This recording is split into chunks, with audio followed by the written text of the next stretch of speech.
Thank you for inviting me for in such esteemed company. Uh, Thank you, Amitabh Srivastav ji, Vice Chancellor Sahab, and my very good friend. In fact, I come from the same institute where Professor KG Suresh led that institute to glory. I come from IMC, senior batch. I am very old batch, but so I am one of you. I am still, if there are lots of students who are watching this,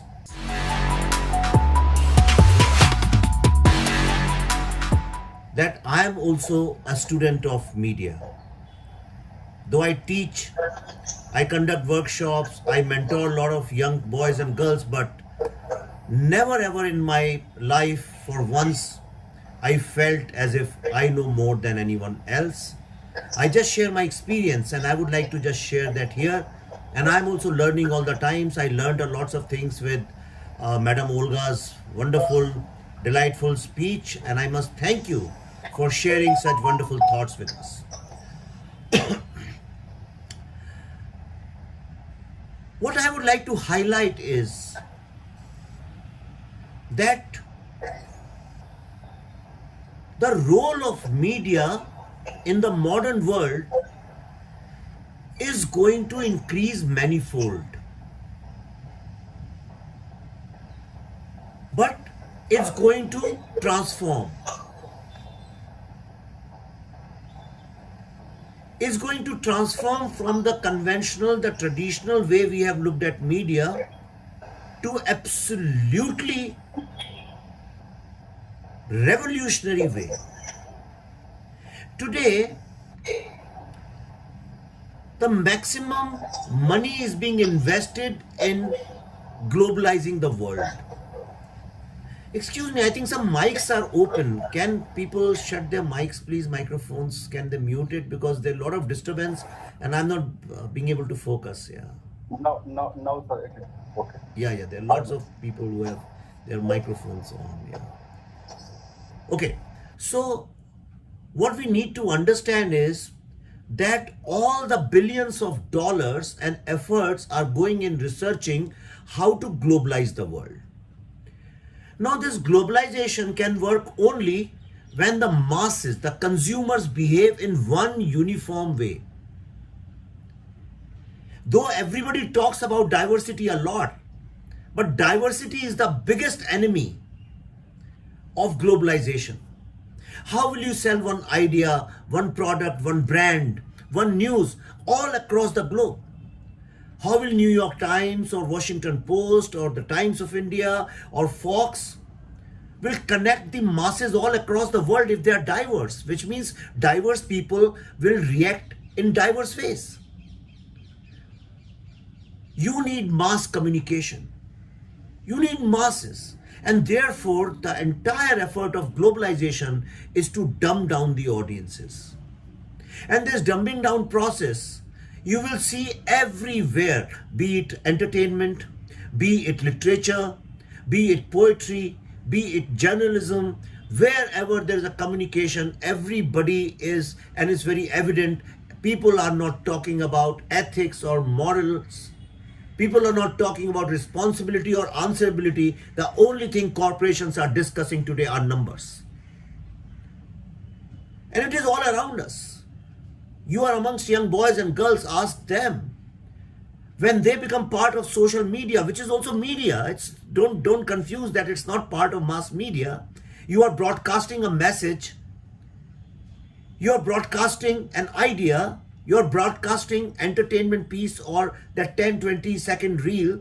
You are communicating to unlimited masses all across the globe.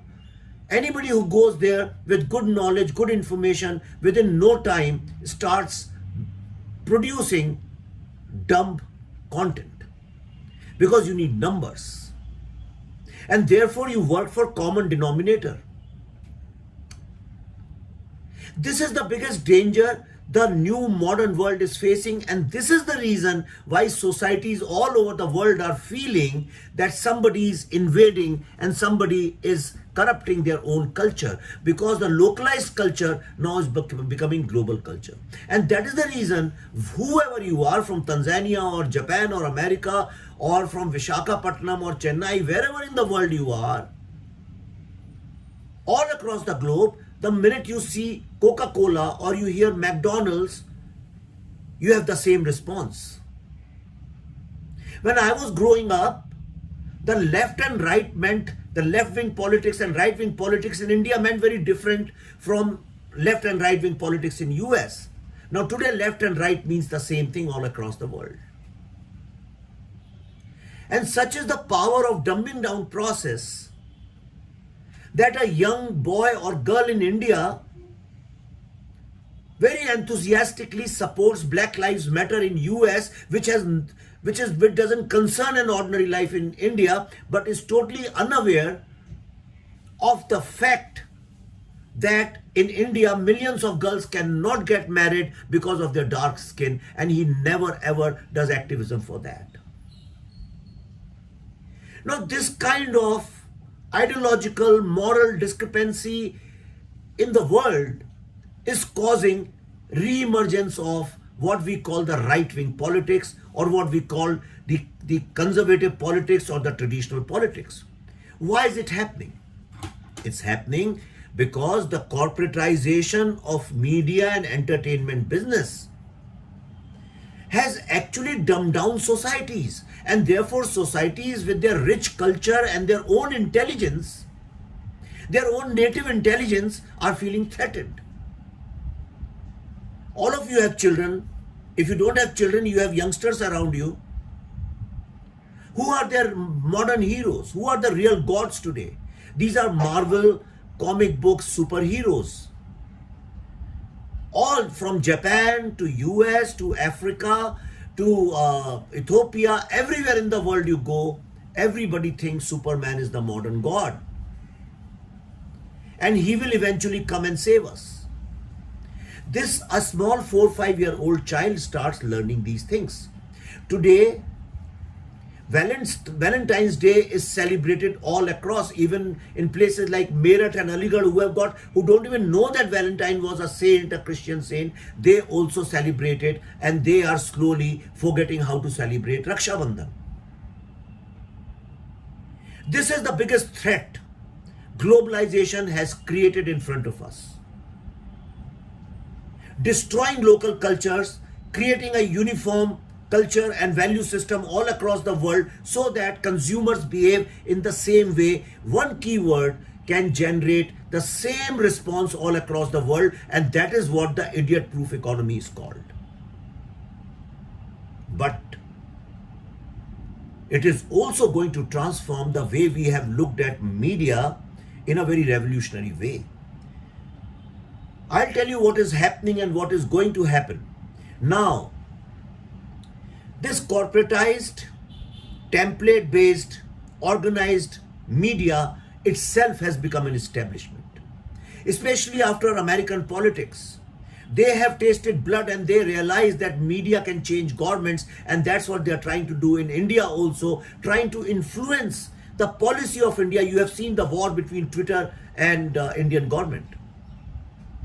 Just a couple of weeks ago, they said that this is just a sales office of Twitter. Yesterday, they have said that it has got nothing to do with Twitter. It's a local domestic production. Do you realize that today, all the entertainment we produce in this country, we are handing it over to just a couple of companies, Netflix and Amazon, which are American companies. Indian producers don't even own their entertainment content. How will the new generations ever learn about Indian stories and Indian themes? And this is not just an Indian problem. People in France, Britain, Germany, they also feel this way. People in South Africa, people in Tanzania, people in Japan also feel this way. I was in Thailand, people there in Malaysia, they also feel the same way. They say our children know about Superman and Batman, but they don't know about our own stories, our own local heroes. They don't know about their own festivals, their own culture, their own value system, but they know everything which they learn from Instagram. All across the world, people know about Black Lives Matter, but they don't know the skin-based, the color-based discrimination in their own neighborhood. And this is the reason, in a very domestic, localized, very complex farmers' politics in India,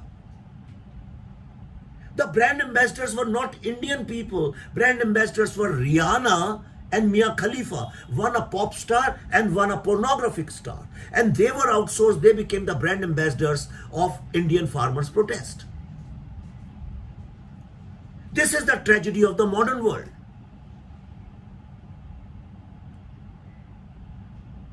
And I see an opportunity in this.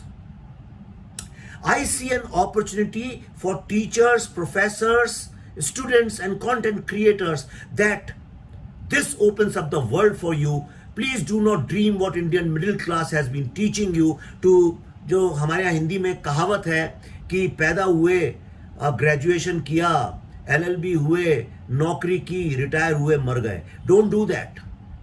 This is a chance for you to discover your creative consciousness, to discover your enterprise and become, if you are a media student, become a citizen's journalist. What stops you? When you are in the campus, what stops you from becoming a campus journalist? I'm sure your university must be doing things like that, but do it on your own. See things from your eyes, keep telling the world truth. As long as you are telling the localized truth, you are doing great service to the world. Nobody trusts these organized big corporate media houses, but people trust an individual's voice because people believe that when individual speaks, he speaks the truth. Second thing, I am from film industry. Now technology has given you the power that you don't have to wait for Yashraj Productions or Dharma Productions or 20th Century Fox to produce content. I used to do that, but in last 7-8 years I have not gone to them. I make my own films on my terms, and that's why I made films like Buddha in a Traffic Jam and the Tashkent Files and Kashmir Files, which is going to release soon. I wasn't fighting with the world. I made what I want to say. I did not make, if I go to studios, I'll have to make films which people want to hear. And people generally want to hear very dumb things. People are not interested. Please unmute yourself. Oh, sorry, when did I got muted? I'm sorry, I don't know. Okay, can you hear me now? Yes, just a few seconds ago. Yeah. कहाँ से miss कर दिया आप लोगों ने? Sir, just 1 second, 1 to 2 seconds. Okay, I think somebody muted me. Okay, so what I'm saying is, in entertainment business, today you have a great opportunity to produce your own content. You have technology. You don't have to look at things from outside, which these big, huge cameras used to do. The big, complex, complicated technology used to do. Today, you have your phones in your hands which shoot as very well. You have small cameras which shoot very well. Go inside the scene and shoot. Nothing should stop you from expressing yourself. The earlier world, the pre-globalization world, was all about impressing others. Impressing upon others, influencing others, converting people to a certain ideology. No, I think somebody else is doing it. Somebody else is muting me. I'm not muting myself. My hands are here. So please make sure don't. What I'm saying is that in pre-globalization world, the whole structure of media and entertainment was to influence people, to impress people. Sir, there is a problem in, somebody is muting me. I think somebody is trying to mute other people and in the process is muting me too. Yeah, sir, kindly continue. Yes, sir. Okay. I will Kindly tell. continue. Okay. So what I'm trying to say is that today you have the power of technology. Use the technology. What the big corporations and big studios and the media houses are using technology to. Mr. Sham, it says some Khuni, something has muted me. Maybe somebody doesn't want me to speak. Amin ji? No, sir. I got a message saying Sir, Mr. all of us are very- Mukhi, somebody has muted me. Anyway, so please use technology to your advantage. Okay. Use technology to your advantage. Yeah, some Samukhinahu BR has been muting me throughout. Sir, Sam Mukhin, some BR has been muting me throughout. Every 10 seconds has been muting me. Not our students, sir. We are checking that. Can you continue? Yeah. Sir, I have removed. I have removed. Thank you, Sharma ji. Yeah. I think, see, this is the problem. In this world, everybody wants to take your mind share. Everybody wants your mind to think what they want you to think. They want you to think that Coca-Cola is the best drink. They want you to think that a certain brand of clothes is the best brand. Everybody wants to influence you. Everybody wants to take your mind share. And in this world, you have to raise your voice. I see it as the best opportunity for young boys and girls to discover their own voice, their own unique expression, the way you look at the world, the way you see the world. We are moving in contents market. We are moving to an ideas economy. The modern world is going to belong to those who express themselves. And your fight is going to be with people who want to influence others. But for that, I'll tell you what you need to do. You have to read a lot. You have to know your country a lot. You have to know Indian culture a lot. You have to know Indian history a lot. You need to travel a lot. More exposed you are, better exposed you are. Shoyu Wasabi has muted me. Shoyu Wasabi has muted me. Sir, Shoyu Wasabi has muted me. Shoyu Wasabi has muted me.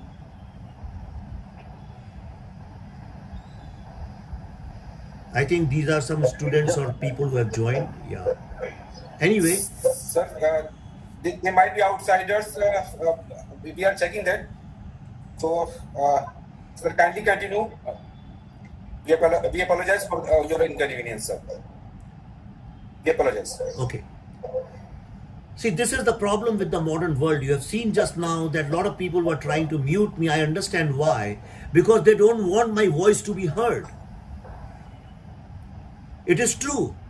Mr. Shoyu Wasabi doesn't want my voice to be heard because when I say you have to read Indian culture, you have to read Indian history, you have to celebrate your own culture.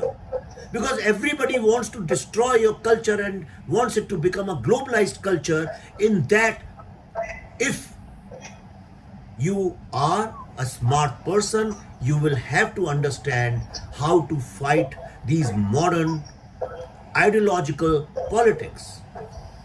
And for that, you have to discover your own creative consciousness and you have to learn technology. Because every art, media, journalism, entertainment, whatever you call it, depends on two pillars. It stands on two pillars. One is vision, which is your own creativity, your own experiences, your own expression, and the technology. So Manipal University can teach you the technology, but it cannot teach you your own unique voice. And I tell all the students, all the young people in the world, that your biggest responsibility, like you have got your own signature, your own timbre of your voice, your own features, you also have to find your own creative consciousness and you have to find your own expression, your own voice, and become fearless. India is a land of fearless people. Only in a fearless land you have greatest of the religions, the best of the religions, most peaceful religions in the world were actually invented in India. Only in a fearless land you have a Buddha. In a fearless land you have a Mahavir, you have a Guru Nanak, you have a Kabir, you have Krishna, you have Arjun, you have a Gandhi, you have an Ambedkar. You have a Meera. You have a Chanakya. You have a Kalidas. This is a great land. Read them. You will be inspired. Don't get inspired by these modern marketing created celebrities. Don't get inspired by Vivek Agnihotri. Get inspired by your mother. Look at the sacrifices your parents make to make your careers. Let that sacrifice, that struggle, that inspire you. These are great Indian qualities. Get inspired by the struggle of middle classes. Get inspired by the sacrifices middle class makes to make this country a superpower. Only when your mind and your heart and your experiences are rich, you will be able to fight this onslaught, this invasion, this cultural war, this info war, this cyber war of the corporate globalized world. This is what I am doing, and that's why I am telling you. I don't say anything which I don't do myself. I am every single day fighting them, and I have been able to find success on my own terms. And I'm telling you that success is the real success. That is the most durable success, because like nobody can take your voice, your expression, your emotions from you. Similarly, nobody ever will be able to take this success from you. I wish you guys all the best. You are in the best hands. I'm sure from Manipal University, some of the brightest citizen journalists and the great entertainment contributors will come out. With these words, I finish my 2 cents. Thank you.